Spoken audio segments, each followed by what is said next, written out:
Bible సమయం గంభీర సమయం వచన పరంపర ధ్యానాంశ సమయం బైబిల్ సమయం గంభీర సమయం దైవ సన్నిధికి అనుబంధ సమయం బైబిల్ సమయం బైబిల్ సమయం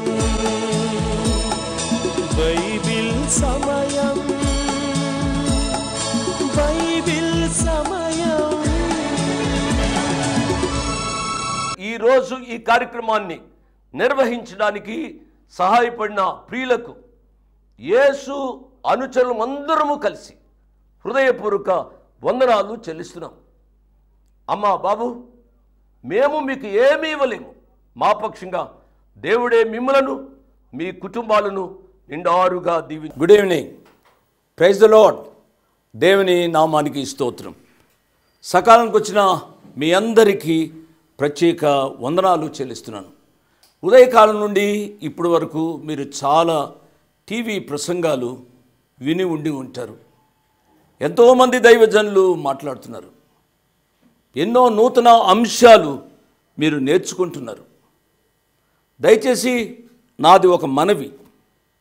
చాలామంది మాట్లాడుతున్నారు. ఎంతమంది వాక్యానుసారంగా బోధిస్తున్నారు అనేది మీరు జాగ్రత్త పడవలసిన ముఖ్యాంశం. నేను ఎవరిని విమర్శించడం లేదు. నేను చెప్పేదే కరెక్ట్ అని కూడా నేను చెప్పడం లేదు. నా ప్రియులరా, నా మట్టుకు నేను గ్రహించేది ఏమిటి అనగా, చదువుకున్న వానిగా దేవుని వాక్యాన్ని ధ్యానిస్తూ ఉండగా నా అంతరంగంలో పరిశుద్ధాత్మ దేవుడు ఇది కరెక్టు అన్నట్టుగా చెబుతూ ఉన్నాడు. అంతర్వాణి. అదే రీతిగా మిగిలిన బోధకులు కూడా ఫీల్ అవుతూ ఉండి ఉండవచ్చు. ఏది ఏమైనప్పటికీ కూడా బెరియన్లు వలె దేవుని వాక్యము పౌలు శీలలు సరిగా బోధించారో లేదో అనేది మీరు పరీక్షించవలసిన బాధ్యత మీ మీద ఉంది. ఎందుచేత ఈ మాట చెబుతున్నాను అనగా, ఈ సంవత్సరం గతించిపోతుంది. నూతన సంవత్సరంలోనికి వస్తున్నాం. నూతన సంవత్సరంలోనైనా మీరు నూతన తీర్మానాలు చేసుకుంటూ ఉండగా నేను చేసే ప్రత్యేక మనవి ఏమిటనగా, దుర్బోధకుల నుంచి, దుర్బోధల నుండి మీరు దూరంగా ఉండాలి అని ప్రభు పక్షంగా నేను మనవి చేస్తున్నాను. ఈనాడు దుర్బోధలకే ఎక్కువ గిరాకీ ఉంది అని అనిపిస్తుంది. తొంభలుగా మనుషులు వస్తూ ఉన్నారు. ఏమేమో సాక్ష్యాలు ఇస్తున్నారు. స్టేజ్ మీదకి మనుషులను రప్పిస్తూ ఉన్నారు. చాలా వింతైన విషయాలు జరుగుతున్నాయి. ఒకనాడు ఎంతో పరిశుద్ధముగా జరిగే సభలు ఈనాడు ఏవేవో ఆశ్చర్య కార్యాలు అని చెప్పుకుంటూ స్టేజ్ల మీద ఏమేమో జరిగిస్తూ ఉన్నారు, చూపిస్తూ ఉన్నారు. చాలా విచారకరమైన సంగతి. As a senior servant of God, దేవుని సేవకునిగా నేను ప్రత్యేకముగా ఈ సంవత్సరాంతంలో నేను మనవి చేస్తున్నాను. తీర్మానం చేసుకోండి. దుర్బోధల నుంచి నన్ను తప్పించు ప్రభువా, మీ కృపా వాక్యాన్ని అర్థం చేసుకునే ధన్యత నాకు అనుగ్రహించండి అని మీరు ప్రార్థించాలని ప్రత్యేకంగా నేను మనవి చేస్తూ ఉన్నాను. నేను ఒక అంశాన్ని ప్రారంభించాను. ఆ అంశం ఏమిటి అనగా, ఇశ్రాయేలు ప్రజలు వాగ్దాన దేశానికి వెళ్తున్నారు. ఇశ్రాయేలు ప్రజలు వాగ్దాన దేశానికి వెళుతూ ఉండగా వారికి యోర్దాను నది ఎదురైంది. జాగ్రత్తగా వింటున్నారు కదూ. మోషే కాలంలో కూడా ఎర్ర సముద్రము వారికి ఎదురైంది. ఇప్పుడు మోషే భక్తుడు లేడు. మోషే భక్తుని యొక్క పరిచారకుడైన యెహోషువ ఉన్నాడు. ఆ కాలంలో మోషే భక్తుని చేతిలో కర్ర ఉంది, యెహోషువ చేతిలో కర్ర లేదు. ఈనాడు ప్రియులరా, యెహోషువ గొప్పదైన విశ్వాసాన్ని కనబర్చాలి. యొర్దాను నదిని దాటాలి 3 దినాల్లోగా అని చెప్పి యెహోషువ తన ప్రజలకు ఆజ్ఞాపించాడు. 3 దినాలలోగా అని ఆజ్ఞాపించిన యెహోషువ 3 ప్రాముఖ్యమైన కార్యాలు జరగడం ఈ గ్రంథంలో వివరించబడింది. 3 దినాలలోగా వాగ్దాన దేశాన్ని స్వాధీనపరచుకోవాలి అన్నాడు. ఎందుచేత 3 దినాలు అని చెప్పాడు? 2 దినాలు అని చెప్పి ఉండవచ్చు కదూ, 4 దినాలు అని చెప్పి ఉండవచ్చు కదూ. ఎందుచేత 3 దినాలలోగా అని అన్నాడు అనే దాని మీద నేటి నుంచి మనం కొన్ని తలంపులు చెప్పుకుంటున్నాం. నేను చెప్పాను, వారు 3 దినాలలోగా యొర్దాను నదిని దాటాలి అనే అంశంలో మొదటి అంశం ఏమిటనగా, 2 గుంపులుగా విడిపోయిన ఇశ్రాయేలు ప్రజలు కలిసి ఐకమత్యంతో వారు యొర్దాను నదిని దాటాలి. వారిలో ఏ భేదాలు ఉన్నప్పటికీ కూడా వారు యొర్దాను నది దాటితేనే కానీ వాగ్దాన దేశంలోనికి వెళ్ళలేరు. కాబట్టి వారు తప్పనిసరిగా సమాధాన పడాలి. నా ప్రియులారా, దేవుని యొక్క వాగ్దాన భూమి మనకు పరలోక రాజ్యం. దేవుని యొక్క వాగ్దాన దేశం మనకు పరలోకం. ఆ పరలోకానికి వెళ్ళాలి అనగా మన జీవితంలో సమాధానం ఉండాలి. సమాధానం ఉండాలి అనగా సమాధానకర్త అయిన యేసు ప్రభువాన్ని మనము అనుభవించాలి. మన హృదయాల్లోనికి ఆహ్వానించిన నాడే ఆయనను అనుభవించగలుగుదుము. నా శాంతిని మీకు అనుగ్రహిస్తున్నాను ఆ ప్రియ ప్రభు చెప్పారు. ఆ శాంతి, ఆ సమాధానం మన యొక్క జీవితాల్లో ఉండాలి అనగా ఆ సమాధానకర్త, శాంతి ప్రదాత ఆయన యేసు ప్రభు వారిచ్చే ఉచితమైన రక్షణానుభవం కలిగి ఉండాలని నేను మనవి చేస్తున్నాను. నేను పదే పదే చెబుతూ ఉంటానండి, రక్షణానుభవం లేనిదే మన యొక్క జీవితాలలో ఏ కార్యము జరగదు. ఆ కార్యం జరిగినా అది తాత్కాలికమే. శాశ్వతమైన శాంతి, శాశ్వతమైన సమాధానం, శాశ్వతమైన ఆనందం పొందాలి అనగా శాంతి ప్రదాతైన యేసు ప్రభువాన్ని హృదయాల్లో కలిగి ఉండాలి. ఈ రాత్రి ఆలోచించమని ప్రభు పేరిట నేను మనవి చేస్తున్నాను. 3 దినాలలోగా అనేది మొదటి కారణం నిన్న చెప్పాను. రెండవ కారణాన్ని ఈ దినం మనం ధ్యానించాలి. ఇక ప్రార్థన చేసుకుని ధ్యానంలోనికి వెళ్దాం. ప్రార్థన చేస్తున్నాను. మమ్మల్ని మికిలిగా ప్రేమించిన మా ప్రియ పరలోకపు తండ్రి, నాయన ఈ సంవత్సరాంతంలో ఒక ప్రత్యేకమైన విధానంలో మీరు మాతో మాట్లాడుతున్న విధానం కొరకై వందనాలు, స్తోత్రాలు నాయన. ఇంకా మా యొక్క జీవితాలలో దాటవలసిన, తీసివేయవలసిన విషయాలను జ్ఞాపకం చేస్తూ ఉన్నారు. ఘనత, మహిమ, ప్రభావాలు నీ కుమారుని ద్వారా మీరే పొందండి.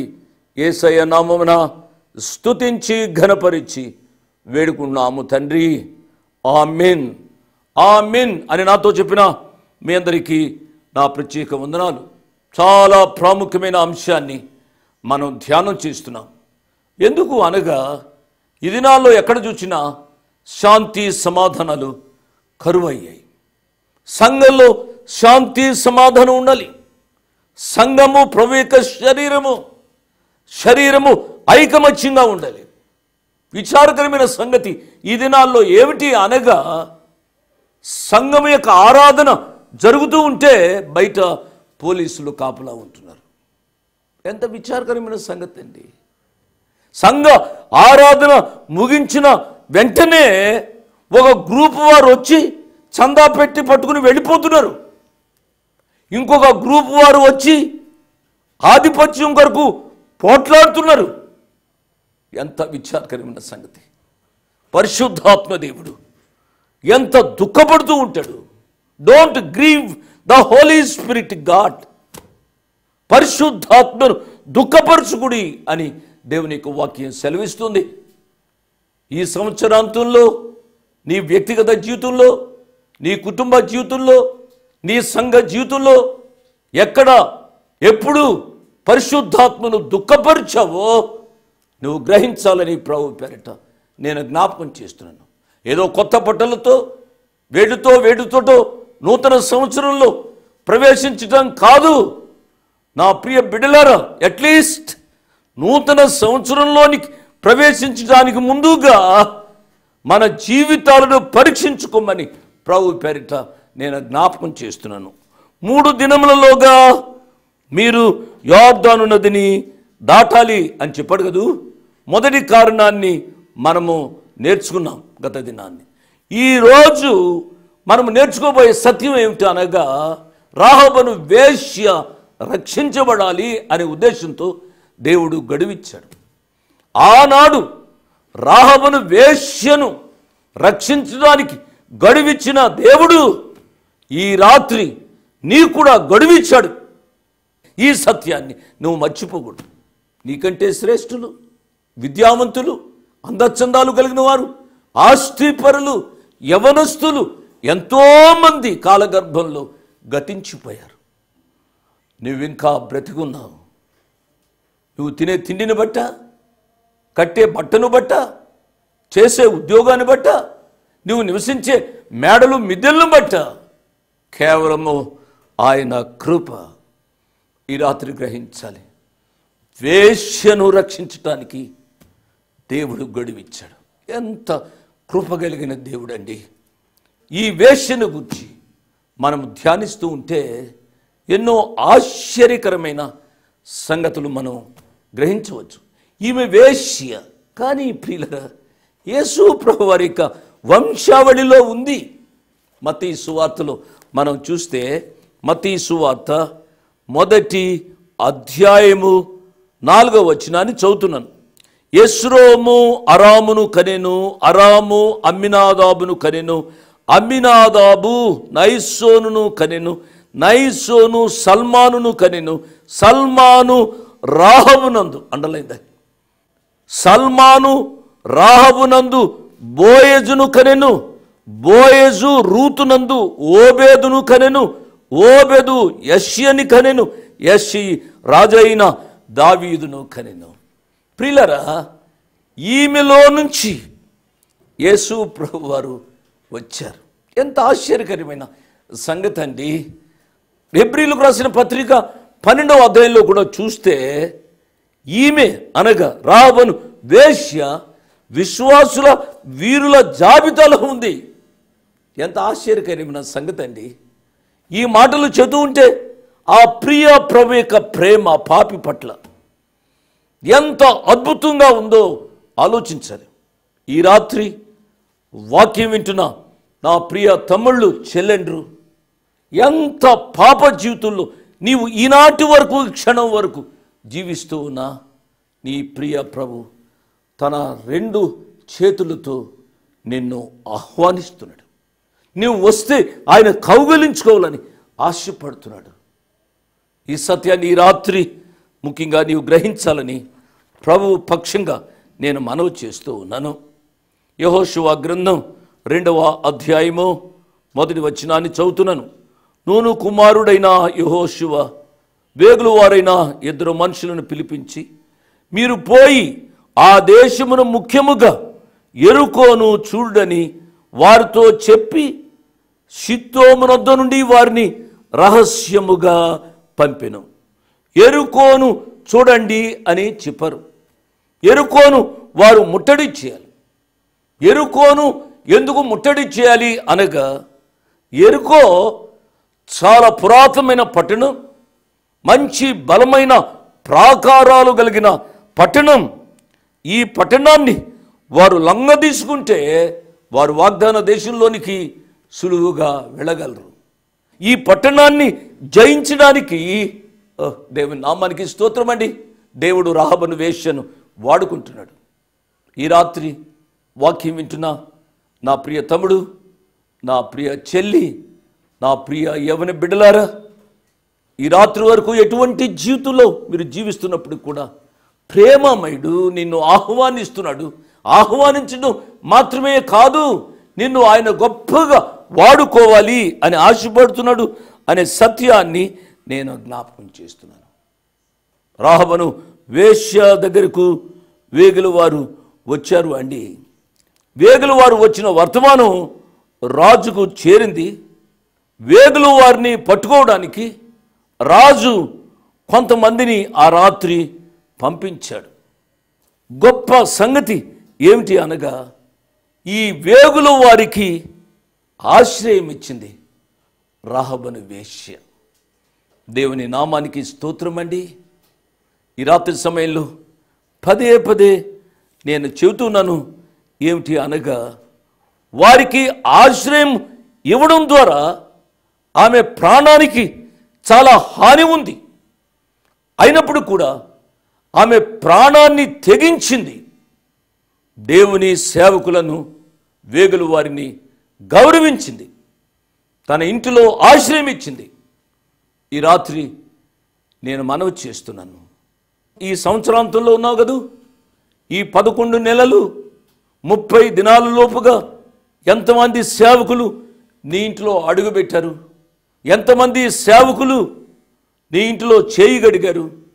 ఎంతమంది పేదవారికి నువ్వు సహాయం చేశావు?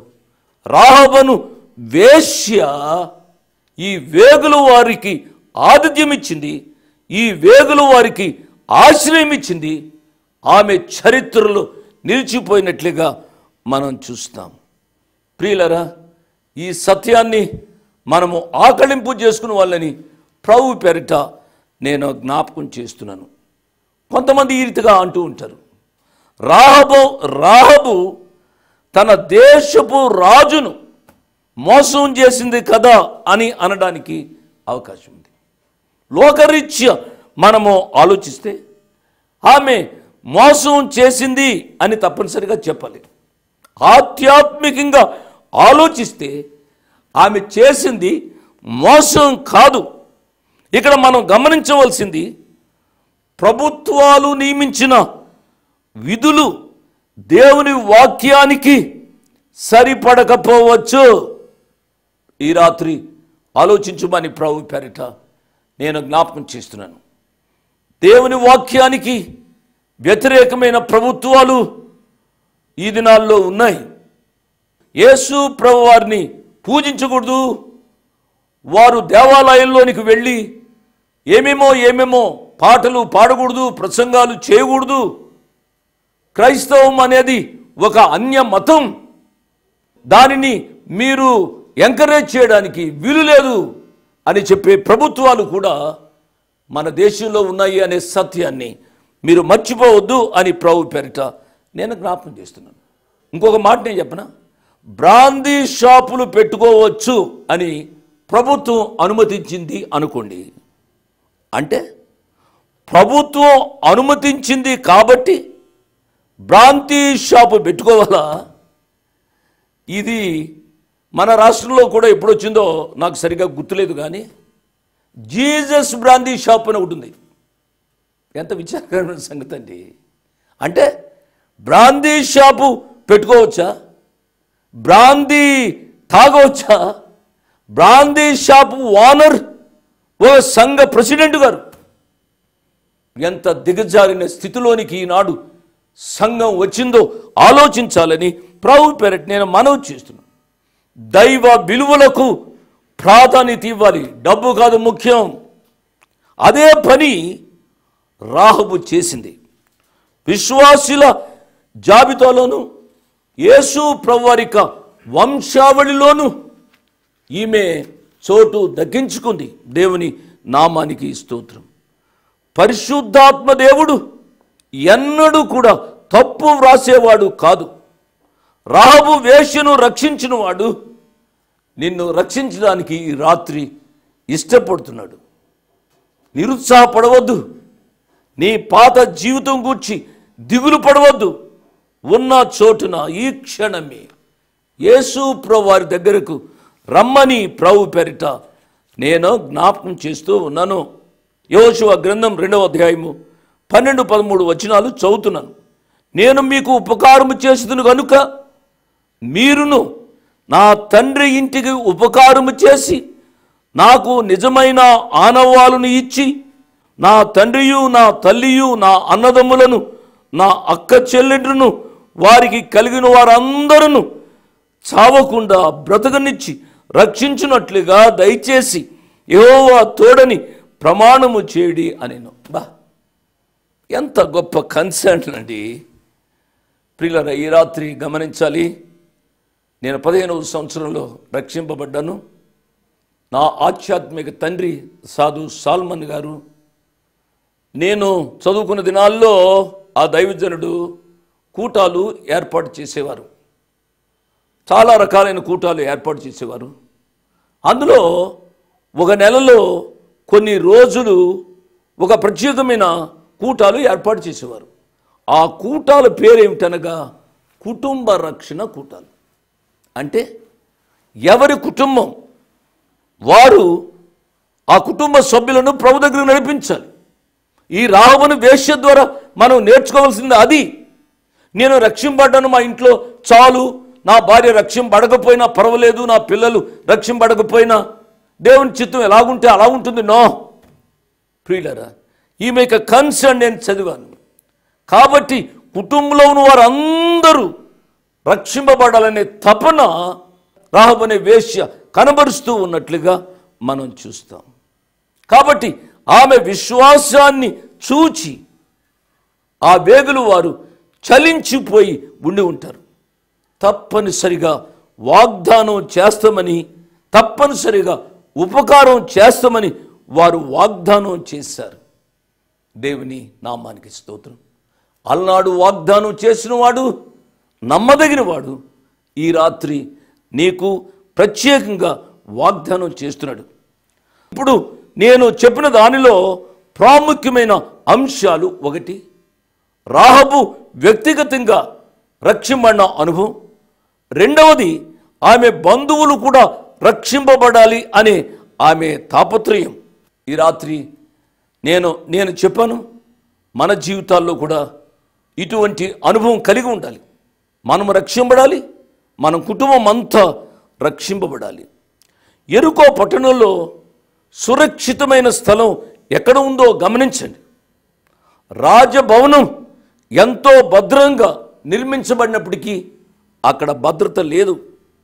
గొప్ప ప్రాకారములు గల యెరికో గోడలు ఆ పట్టణ ప్రజల క్షేమాన్ని కలిగించలేకపోయాయి. యెరికో ప్రాకారము 90 అడుగుల ఎత్తు, 30 అడుగుల వెడల్పు. ఇవి ఇశ్రాయేళ్ల దాడికి ఎదురు నిలువలేకపోయాయి. గొప్ప సంగతి ఏమిటనగా నేను ముగిస్తున్నాను, యెరికోలో ఎక్కడ క్షేమం లేకపోయినా రాహబు ఇంటిలో క్షేమం ఉంది. ఎందుచేతనగా ఆమె తన హృదయాన్ని దేవునికి ఇచ్చింది. వేశ్య, దేవుని నామానికి స్తోత్రం. ఆమె హృదయం మట్టుకే కాదు, తన ఇంటిలో ఉన్న వారందరికీ దేవుణ్ణి పరిచయం చేసింది, ప్రభు దగ్గరకు నడిపించింది. దేవుడు మన పక్షముగా ఉండగా మనకు విరోధి ఎవడు? రాహబు ఇల్లు క్షేమంగా ఉండడానికి వేగులు వారు ఆమె ఇంటి కిటికీకి ఎర్రని దారాన్ని కట్టారు. ప్రియులారా, ఈ భాగం మీరు చదవండి. 21వ వచనం. అందుకు ఆమె, మీ మాట చొప్పున జరుగునుగా అని చెప్పి వారిని వెళ్ళనంపెను. వారు వెళ్ళిన తరువాత ఆమె ఆ తొగరు దారమును కిటికీకి కట్టెను. ఎర్రని దారం కట్టింది. ఆ ఎర్రని దారమే ఆమెకు, ఆమె కుటుంబ రక్షణకు ఆధారమైంది అనే సత్యాన్ని నేను జ్ఞాపకం చేస్తున్నాను. నేను ముగిస్తున్నాను. ఈ ఎర్రని దారము మనకు ఏమి గుర్తు చేస్తుంది అనగా, ఆ ప్రియ ప్రభు శిలువలో చిందించిన ఆ పవిత్ర రక్తం, ఎర్రని రక్తం. ఆ రక్తమే మానవునికి ఆశ్రయం. ఉన్న పాటున, ఉన్న చోటున ఆ ప్రియ ప్రభు నీ కొరకు చెల్లించిన విలువను గ్రహించి ప్రభు యొక్క పాదాల దగ్గరకు రమ్మని ప్రభు పేరిట నేను జ్ఞాపకం చేస్తూ ఉన్నాను. 2వ అధ్యాయంలో లేక 2వ దినంలో రాహబు వేశ్య, ఆమె కుటుంబం రక్షింపబడింది. ఈ రాత్రి ఈ సంవత్సరాంతంలోనికి వచ్చిన మన వ్యక్తిగత కుటుంబ జీవితాలను పరీక్షించుకుందాం. ప్రియ తమ్ముడు, ప్రియ చెల్లి, నా ప్రియ బిడ్డలారా, మీరు రక్షింపడ్డారా? రక్షింపడకపోతే దయచేసి నేను మనవి చేస్తున్నాను, రక్షింపబడి నూతన సంవత్సరంలోనికి ప్రవేశించండి. ఇది ఏ అనుకూల సమయం. రక్షింపబడితే ఆ యేసు ప్రభు వారిని కలిగి ప్రభు కొరకు జీవించడానికి తీర్మానం చేసుకోనండి. రాహబుని వేశ్య రక్షింపబడిన రీతిగా ఈ రాత్రి మన దేశంలో, మన రాష్ట్రంలో, ప్రపంచంలో అనేక మంది రక్షింపబడినట్లుగా ఆ పరిశుద్ధాత్మదేవుడే సహాయం చేయనుగాక. ఆమేన్. ఇంతవరకు వాక్యాన్ని విన్నందుకు మీకు నా హృదయపూర్వక వందనాలు. ఒక ప్రత్యేకమైన మనవి చేయడానికి మరొకసారి మీ ముందుకు వస్తున్నాను. అదేమిటనగా, ఈ కార్యక్రమాన్ని నిర్వహించడానికి నేను ఎంతో ధైర్యం చేశాను అనే విషయాన్ని జ్ఞాపకం చేస్తున్నాను. డబ్బుండి కార్యక్రమాన్ని ప్రారంభించలేదు. నన్ను రక్షించి ఇంతవరకు పిలిచిన ప్రభు ఉన్నారు అని, తదుపరి విశ్వాసులైన మీరు ఉన్నారు అనే ధైర్యంతో ఈ కార్యక్రమాన్ని కొనసాగిస్తున్నాం. కాబట్టి ఈ కార్యక్రమానికి అయ్యే ఖర్చులో కొంత భాగమైన మీరు భరించాలని మనవి చేస్తున్నాను. ఒకరోజు కార్యక్రమానికి ఎంత ఖర్చు అవుతుందో ఆ విషయాలు మీరు తెలుసుకోవాలంటే దయతో నాకు ఫోన్ చేసి కానీ, ఆఫీసుకు ఉత్తరం రాసి కానీ తెలుసుకుని సహాయపడమని ఒక తండ్రిగా, దైవదాసునిగా, అంకులుగా మీకు మనవి చేస్తున్నాను. అడ్రస్ 1-1- మరలా 214/2 1-1-214/2 flat numbers 505 and 506. Flat numbers 505 and 506. Prithvi apartments extension, Prithvi apartments extension, Vivek Nagar, Chikkadpally, Hyderabad 20. దేవుడు మిమ్మల్ని నిండారుగా దీవించునుగాక. ఆమేన్.